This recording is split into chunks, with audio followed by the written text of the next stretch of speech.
Spunky Spot, A Tale of One Smart Fish by Suzanne Tate, illustrated by James Melvin.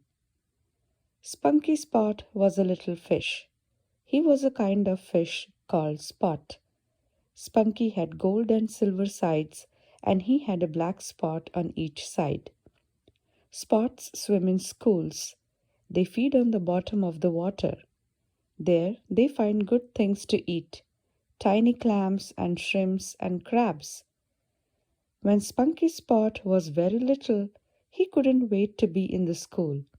He wanted to learn to read. As the days went by, he swam and ate on the bottom. Soon he was big enough to swim in the school of spots.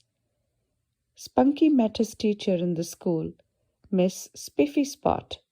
She was kind and fine. She was spiffy. In the school he learned to read. See Spot, swim.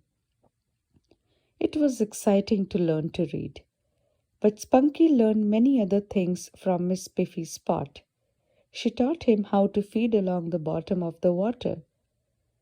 Stick your nose right in the mud, Miss Spiffy Spot said.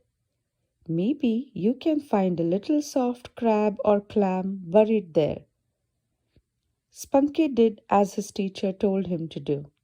He was a good little spot in the school. Soon he scooped up and ate a little clam. Oh, what a tasty morsel, Spunky said. Miss Spiffy Spot knew there were other things for Spunky to learn. Very important things, like saying no to worms. Now worms were tasty to Spots, but inside worms there were hooks.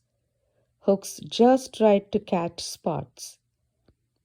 Just say no to worms, Miss Spiffy Spot said to Spunky. Spunky wanted to listen to his teacher. He knew that she knew best. But Spunky was young, and he wanted to be daring. He wanted to try new things. One day Spunky was swimming in the school. They were near the little bridge. The little bridge was a tempting place for Spots. They could find lots of worms there in the water. But the worms had a catch to them. Hidden inside were those shiny, sharp hooks. Some of the Spots were reckless. They didn't say no to worms. They would swim up close to them and nibble a tasty bite. Spunky watched them one day. He wanted to try worms. He wondered if he could just take a nibble. Surely that won't hurt me, he thought to himself. But then he remembered Miss Spiffy Spot's warning. Just say no to worms. About that time, he saw one of the Spots nibble a worm. Suddenly, that Spot was swished away. He was gone, just like that. There was a catch to the worm, and that Spot was in a bad spot. Miss Spiffy Spot came swimming up to Spunky. Now you see what happens when you're hooked, she said. I'm glad to see you have the spunk to say no. Spunky knew for sure now. Better safe than sorry. I will stick to old favorites, he sang as he swam away. Little clams and shrimp look better to me than ever before.